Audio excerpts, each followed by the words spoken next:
Let's add Datagen to our recipe type.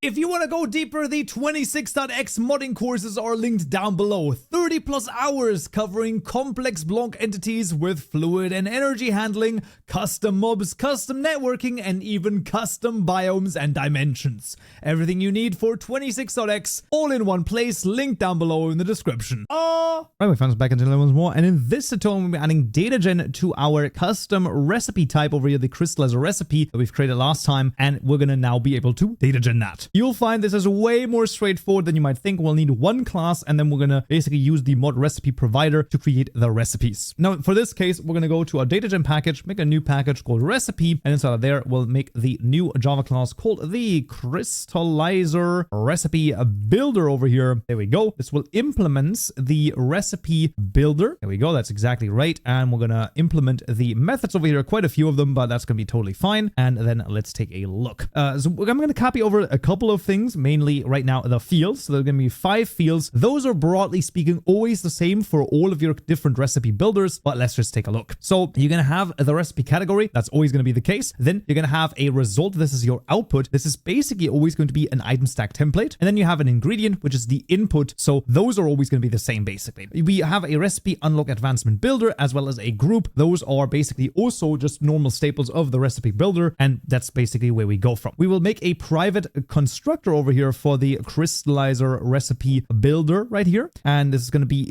kind of right. We're going to have a recipe category that's going to be correct. That can be recipe category. Then we'll do the ingredient over here, ingredient, and then an item stack template result, and then this is just as easy as doing this, right? So it's like, you know, category, result, ingredient. Okay, so this should be no issue whatsoever. That should be fairly easy to understand. Going through the methods, we're going to return a this on the unlocked by, and then call the advancement builder dot unlocked by, passing in the name and the criterion. In the group, we're going to return this as well, as this is a builder pattern, and that's what you do. We then assign the group variable over here. In the default ID, it's as easy as saying a recipe builder.get default recipe ID, passing in this.result. What does that mean? This means that by default, the name given to the recipe created by the crystallizer recipe builder is going to be just the name of the result. So it's just going to, you know, let's say from the from this one right here, right? This is now just endrod.json. That's how this would be called. And of course, that's not necessarily the best idea, but that's why we have the location over here, which I'm going to rename ID, which is going to be what we're going to use, the save method in this case. And this is also why if you, let's say, have a custom recipe that looks different from this, right? Obviously, we now have one like ingredient and one output right here. Well, if you have something different, then this needs to look different. I mean, I don't know what else to tell you on this. And the reason why you are going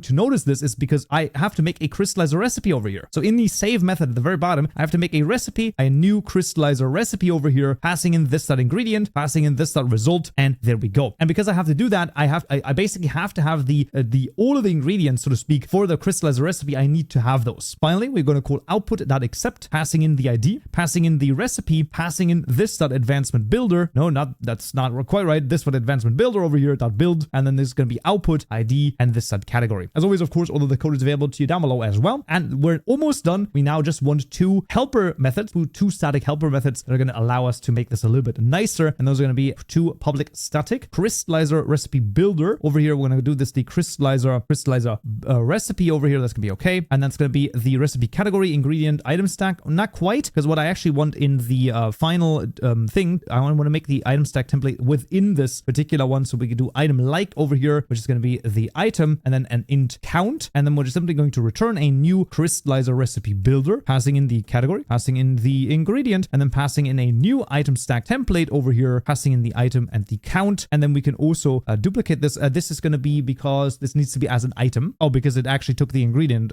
for some reason. And then we do need to do as item over here. There we go. And then we can duplicate this one without the count, where we just do the result just by 1. Basically, it's always going to be returning one of those. And that's going to be really helpful and actually like totally usable in our case. And how is this going to look like if we use it? Well, in our mod recipe provider. We're just going to add this at the very bottom. Now in this case, I'm going to copy over the 4 different holes, and you'll see they are very, very straightforward. So you will find right here that number one, the one thing that I've done is I've always in the save method done tutorial mod. So this is our mod ID colon and then the name over here of whatever we have. So this is going to be the, in this case, I actually did it wrong. So it's a strawberry from crystallizing should actually be rice shoot from serializing, or from crystallizing rather.